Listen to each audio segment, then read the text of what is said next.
नमस्कार, आप देख रहे हैं आज तक, आपके साथ हूं मैं नेहा बाथम। भारत बंद पर लगातार कवरेज हमारा जारी है। हम आपको दिखा रहे हैं कि कैसे देश के अलग अलग हिस्सों में इसका कहीं आंशिक कहीं व्यापक तौर पर असर देखा जा रहा है। 4 शहरों की तस्वीर आपके सामने है जिसमें यह साफ होता है कि कैसे अब ये भारत बंद किसानों तक सीमित नहीं बल्कि राजनीतिक दलों तक आ पहुंचा है। कहीं आपके कार्यकर्ता प्रदर्शन कर रहे हैं तो वहीं लखनऊ में समाजवादी कार्यकर्ता सड़कों पर उतर आए हैं। आज आपके दफ्तर के बाहर भी हमने देखा कि कैसे पुलिस वालों और आपके समर्थकों के बीच संघर्ष जारी रहा। वहीं पटना की तस्वीर हम आपको दिखा रहे हैं जहां पर आरजेडी ने इस बंद का समर्थन किया है। पप्पू यादव की पार्टी भी बंद के समर्थन पर सड़कों पर उतर आई है। वहां पर जेएपी पार्टी का प्रदर्शन, उनके कार्यकर्ता सड़क पर। गाजीपुर बॉर्डर से मेरी सहयोगी श्वेता सिंह जुड़ गई हैं। टिकरी बॉर्डर से मेरी सहयोगी चित्रा त्रिपाठी मेरे साथ हैं और वहीं सिंगू बॉर्डर से हमारे संवाददाता आशुतोष मिश्रा हमारे साथ जुड़ेंगे। हमारे संवाददाता अशोक सिंघल भी गाजीपुर बॉर्डर पर मौजूद हैं। लेकिन सबसे पहले चित्रा, आपका रुख करते हुए, क्योंकि लगातार ये देखा जा रहा है कि कैसे इस बंद को व्यापक बनाया जाए। किसानों की ओर से भी अपील की गई कि तमाम जो उनके यूनियंस हैं वो एकजुट होकर, लामबंद होकर इस बंद का समर्थन करें। कैसी तस्वीर, कैसी परिस्थिति आप देख पा रही हैं इस वक्त वहां पर? देखिए, मैं आपको बता दूं, किसानों का भारत बंद लगातार जारी है, उसका अच्छा खासा असर भी देखने को मिल रहा है। और यहाँ पर हजारों की तादाद में टिकरी बॉर्डर पर किसानों का जमावड़ा है। उनकी वही 3 मांगे हैं कि जब तक जो कानून सरकार लेकर आई है उसको निरस्त नहीं किया जाता, वो टस से मस होने के लिए तैयार नहीं। अब सभी की नजर इस बात पर टिकी हुई है कि जब किसान और सरकार कल आमने सामने होंगे तो फिर आखिर किस तरह की स्थिति पैदा होती है। आपको बता दें कि लगातार बीते 24-25 तारीख से यहाँ पर किसान भारी तादाद में आते हुए चले जा रहे हैं। किसानों का जमावड़ा लगातार बढ़ता हुआ चला जा रहा है और उनकी वही मांगे। एमएसपी की मांग को लेकर भी इनका ये कहना है कि देखिए, हमारे बच्चों के जीवन मरण का ये सवाल है और जब तक इसको सुनिश्चित नहीं करती है सरकार, तब तक हम यहाँ से जाने के लिए तैयार नहीं। अब पूरा का पूरा मामला सरकार के पाले में है। सरकार क्या फैसला करती है ये देखना महत्वपूर्ण रहेगा, क्योंकि बीच का रास्ता कैसे निकले नेहा, यही अपने आप में इस वक्त सबसे बड़ा सवाल है। क्योंकि 5 दौर की बातचीत हो चुकी है सरकार और किसानों के बीच में, लेकिन अब तक कोई नतीजा नहीं निकला है। ऐसे में क्या कल छठे राउंड की जब बातचीत होगी तब क्या सरकार इस कानून को निरस्त कर देगी? श्वेता, मेरी सहयोगी भी इस वक्त गाजीपुर बॉर्डर से जुड़ गई हैं। श्वेता, ये देखा गया कि कैसे इस पूरे मामले का राजनीतिकरण किया जा रहा है। किसानों के हित और उनके मुद्दों से ज्यादा यहाँ पर जो तमाम विपक्षी दल हैं वो इस बात पर ज्यादा जोर दे रहे हैं कि कैसे इस आंदोलन को लंबा खींचा जाए। ऐसे में वहां से क्या ताजा ग्राउंड रिपोर्ट है? देखिए, यहाँ तो ये तो वो बॉर्डर्स हैं नेहा, जहां पर लगातार हर रोज आंदोलन की शक्ल में किसान जो संगठन है अलग अलग वो बैठे रहते हैं। अब यहाँ गाजीपुर बॉर्डर में नीचे से ऊपर तक आपको मैं तस्वीर दिखाऊंगी। जो नीचे से अगर कोई निकलना चाहता है तो देखिए, उन्हें भी भीतर से जाकर रास्ता अपना निकालना पड़ेगा, क्योंकि यहाँ पर पूरी तरीके से बैरिकेडिंग लगातार लगी रहती है।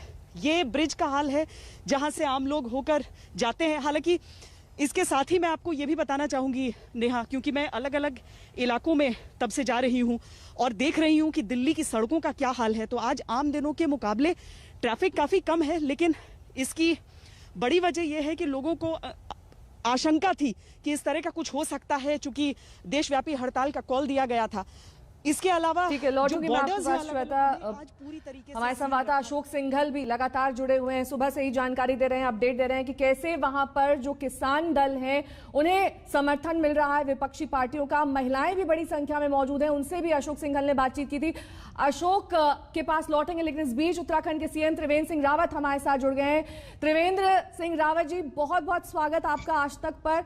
सबसे पहला सवाल आपसे मेरा यही कि जिस तरीके से किसान लगातार संघर्ष कर रहे हैं, अपनी आवाज बुलंद कर रहे हैं, क्या लिखित में आश्वासन सरकार की ओर से दिया जा सकता है? क्योंकि कल छठे दौर की वार्ता होनी है, अभी तक कहीं पर भी सहमति नहीं बन पाई है। देखिए, राजनीतिक जो समझौते होते हैं उनका कोई कानूनी महत्व नहीं होता है और इसलिए ये विश्वास की बातें हैं। सरकार का और किसानों का विश्वास ये बहुत जरूरी है। माननीय जो केंद्रीय सरकार है, माननीय नरेंद्र सिंह जी, वो पहले ही इस बात को कह चुके हैं कि हम बातचीत के रास्ते हमेशा खुले हैं। कानून, इसको हम वापस नहीं लेंगे। हाँ, अगर कोई सुधार की गुंजाइश है तो उसके लिए हम हर समय तैयार हैं। किसानों को भी सरकार की मंशा समझनी चाहिए। ये नरेंद्र मोदी जी के नेतृत्व वाली सरकार है जिसने किसानों के लिए जो आज से 50 साल पहले हो जाना था, 40 साल पहले हो जाना चाहिए था, स्वामीनाथन रिपोर्ट के बाद हो जाना चाहिए था, वो नहीं हुआ। मोदी जी आए तो तमाम किसानों के लिए, चाहे कृषि का बजट हो जो 12,000 करोड़ से आज 1,34,000 करोड़ रुपया, ये 6 साल में बढ़ोतरी हुई है। किसानों की जो न्यूनतम समर्थन मूल्य है उसको 1.5 गुना किया गया। किसानों के लिए मंडी के अलावा मार्केट खोल दी गई है। किसान को जहां पर अच्छा मूल्य है वो वहां पर जाकर के अपना उत्पाद बेच सकता है। तमाम तरह के विकल्प आज भारत सरकार ने खोले हैं। जो अमेंडमेंट किए गए उसको कांग्रेस के 2019 का जो घोषणा पत्र है उसका पेज 17 है, उसमें उन्होंने इन अमेंडमेंट की बात की है कि हम ऐसा करेंगे। जो पंजाब आज सबसे बड़ा लीडर बना हुआ है, उनके विधानसभा चुनाव के घोषणा पत्र में ये सारी चीजें सम्मिलित हैं, लेकिन वो आज विरोध कर रहे हैं, उसके जनक बने हुए आंदोलन के। तो मैं समझता हूं कि ये दोहरे चरित्र वाले लोगों से किसानों को बचने की आवश्यकता है। ये किसानों के साथ अच्छा नहीं कर रहे हैं। कांग्रेस डूब चुकी है और आज वो किसानों के कंधे पर बंदूक रख करके और केंद्र सरकार पर निशाना लगा रहे हैं, केंद्र सरकार पर आघात करने का प्रयास कर रहे हैं। किसानों को इससे सावधान रहना चाहिए। मैं अपने किसान भाइयों से कहना चाहता हूं कि भारतीय जनता पार्टी किसानों की सबसे हितैषी पार्टी है। आप गुजरात में जब 2002 में नरेंद्र भाई मोदी वहां के मुख्यमंत्री बने, तब वहां पर किसानों को कितने देर बिजली मिलती थी, कितनी देर पानी मिलता था, वहां पर बिजली का दाम क्या था, और जब नरेंद्र मोदी आए उन्होंने किसानों के लिए क्या क्या नहीं किया। 1 महीने तक गुजरात में किसान महोत्सव होते हैं, एक नई शुरुआत नरेंद्र मोदी जी ने की है।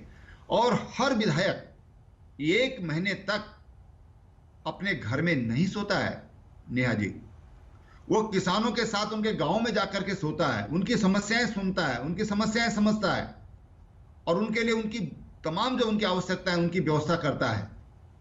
और आज देश में जब इतना बड़ा बजट ये कृषि के लिए किया गया, पीएम किसान योजना के अंतर्गत सीधा 92,000 करोड़ रुपया किसानों के खाते में डाला गया। किसान ऋण जो 8 लाख करोड़ दिया जाता था सालाना, वो 15 लाख करोड़ कर दिया गया है। एफपीओ, आज एफपीओ के लिए 10,000 नए एफपीओ बनाए जा रहे हैं और 6,850 करोड़ रुपए का बजट का उसमें प्रावधान किया गया है। जैसे ही हमारे एफपीओ ये बनेंगे तो किसान का जो मूल्य है, किसान का जो उत्पाद है, उसको बहुत बेहतर मूल्य मिलने ये शुरू होंगे। मैं समझता हूं कि जो हमारे किसान भाई हैं वो इस बात को समझेंगे। मैं उत्तराखंड की बात आपसे करना चाहता हूं। हमने अपने गन्ना किसानों का रावत भुगतान साहब, उत्तराखंड की आप बात करें, वहां के आंकड़े बताएं, उससे पहले मेरा छोटा सा और सीधा सा सवाल, अगर सारे बिंदु जो आप गिना रहे हैं वो किसानों के हित में है तो भ्रम की स्थिति क्यों है? क्यों किसानों को ये लग रहा है कि फॉरेन प्लेयर्स और फॉरेन बायर्स के आने से उन्हें उचित एमएसपी नहीं मिल पाएगी, कहीं ना कहीं उनका नुकसान होगा? नहीं, देखिए, किसान की मजबूरी थोड़ी है कि फॉरेन बायर्स को दे। जो उसको अच्छा मूल्य देगा उसको अपना उत्पाद बेचेगा वो। आज तो किसान को पहले तो केवल मंडी में खरीद होती थी, आज उसके लिए ओपन किया गया है। उसके कारण किसानों को अच्छा मूल्य मिला है। कॉन्ट्रैक्ट फार्मिंग होगी, किसानों को के जो मूल्य है वो पहले निर्धारित हो जाएंगे।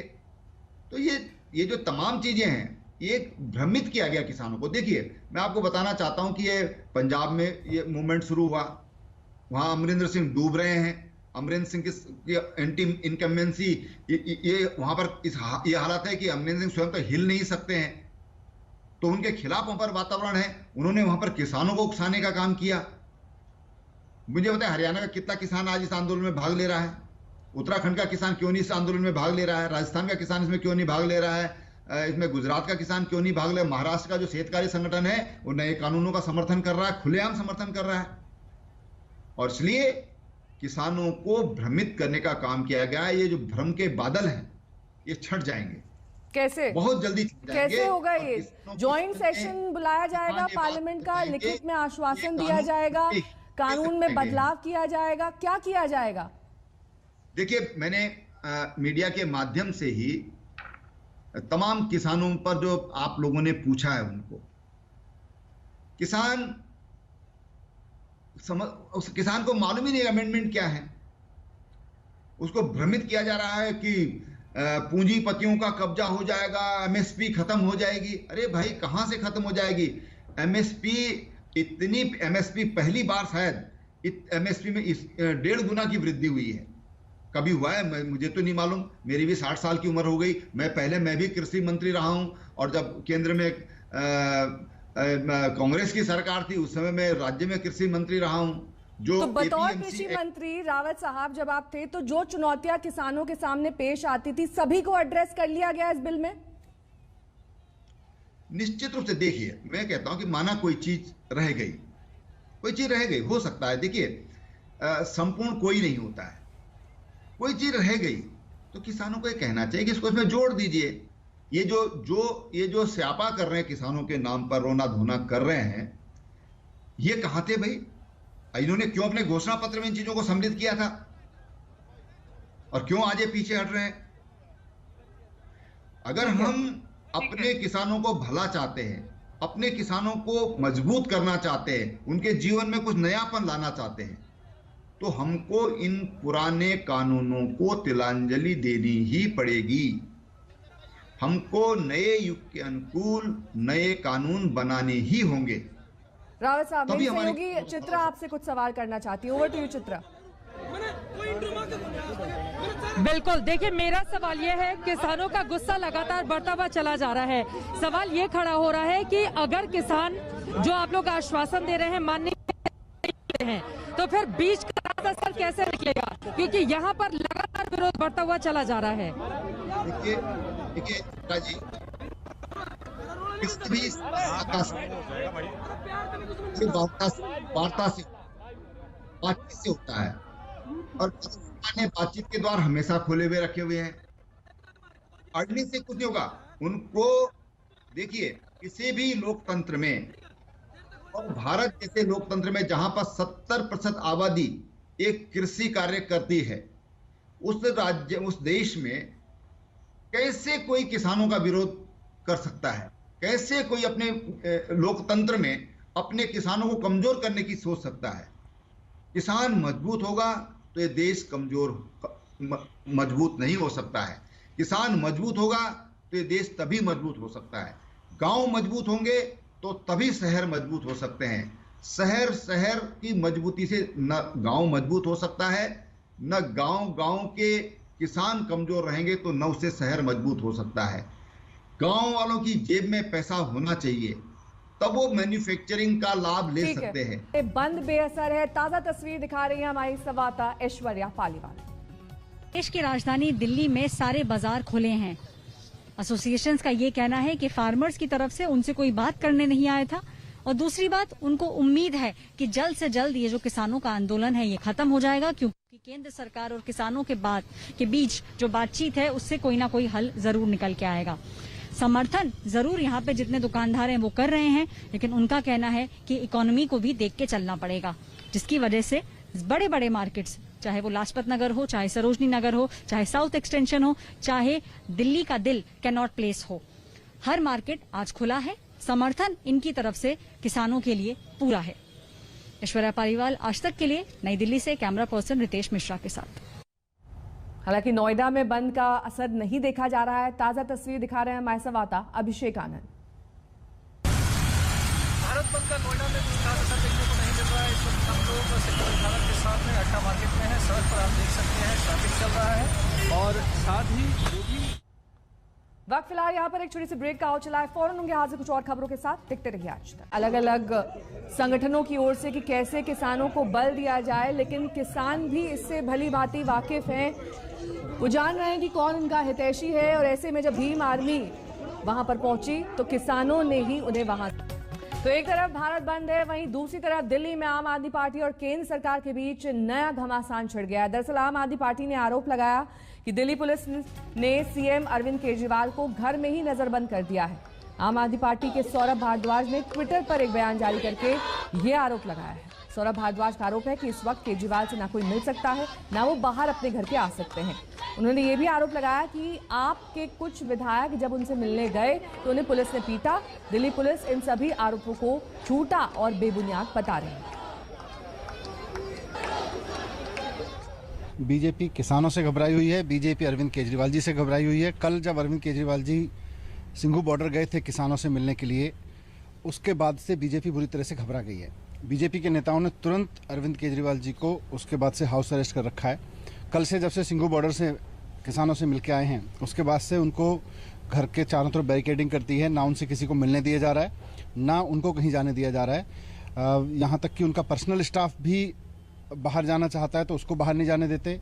एमएलएज ऑफिशियल मीटिंग के लिए उनसे आना चाहते हैं, एमएलएज को मिलने के लिए नहीं आने दिया गया, बल्कि एमएलएज की पिटाई तक की गई जो एमएलएज मिलना चाह रहे थे। बीजेपी को ये डर है कि कहीं अरविंद केजरीवाल जी भारत बंद के समर्थन में निकल के किसानों के समर्थन में बात ना कहें। और दिल्ली पुलिस इन आरोपों के जवाब में क्या कुछ कह रही है, सुनिए। इस वक्त हमारे साथ बात करने के लिए स्पेशल सीपी सतीश गोलचा जी मौजूद हैं, उनसे बात करते हैं। सर, सुबह से सुनने में आ रहा है कि जो मुख्यमंत्री हैं दिल्ली के, उनको हाउस अरेस्ट कर लिया गया है। सोशल मीडिया पे भी इस तरीके के बहुत कमेंट आए। इस बारे में मैं ये कहना चाहूंगा कि ये बातें एकदम बेबुनियाद हैं, और इनफैक्ट मैं खुद भी वहां होके आया था, वहां पे आपके बाकी साथी भी हैं। मेरे को लगता है कि ऐसी बातें शायद आपके कंजम्पशन के लिए आपको ध्यान में रख के की गई हैं। तो आप खुद भी देख सकते हैं कि वहां पे किसी तरह का मूवमेंट का कोई रिस्ट्रिक्शन नहीं है, सब फ्री मूवमेंट हो रहा है। हमने एरिया में एडिक्वेट अरेंजमेंट्स किए हैं ताकि वहां पे प्रॉपर लॉ एंड ऑर्डर बना रहे। दिल्ली सीएम या उनकी सिक्योरिटी से सर बातचीत हुई? हम सिक्योरिटी जो भी है हम रेगुलरली रिव्यू कर रहे हैं, और इसमें कहीं कोई दिक्कत नहीं है। दिल्ली आज सर भारत बंद का आह्वान है, तो दिल्ली में किस तरीके के सुरक्षा के इंतजाम किए गए हैं और क्या हालात है इस वक्त? भारत बंद को ख्याल में रखते हुए दिल्ली में पुख्ता सुरक्षा के बंदोबस्त किए गए हैं ताकि कहीं पे कोई जबरदस्ती ना हो, और लोग अपना जो भी रोजमर्रा की जिंदगी है, जो भी उनका रोजमर्रा का काम है, उसमें उनको करने में कोई बाधा ना हो। तो इस बारे में अभी तक सिचुएशन एकदम पीसफुल है और नॉर्मल है। सभी मार्केट्स और मेन रोड जो हैं खुली हैं, और वहां पे नॉर्मल मूवमेंट जो है पब्लिक का हो रहा है, और कहीं से कोई अप्रिय घटना का समाचार नहीं है। अगर कहीं कोई रोक। वक्त एक ब्रेक का हो चला है, देखते रहिए आज तक। नमस्कार, मैं हूं अंजना ओम कश्यप। हमें उम्मीद है ये वीडियो आपको पसंद आया होगा। लेटेस्ट खबरों के लिए यूं ही देखते रहिए आज तक, और इस वीडियो के पसंद आने पर लाइक, शेयर एंड सब्सक्राइब करना ना भूलें।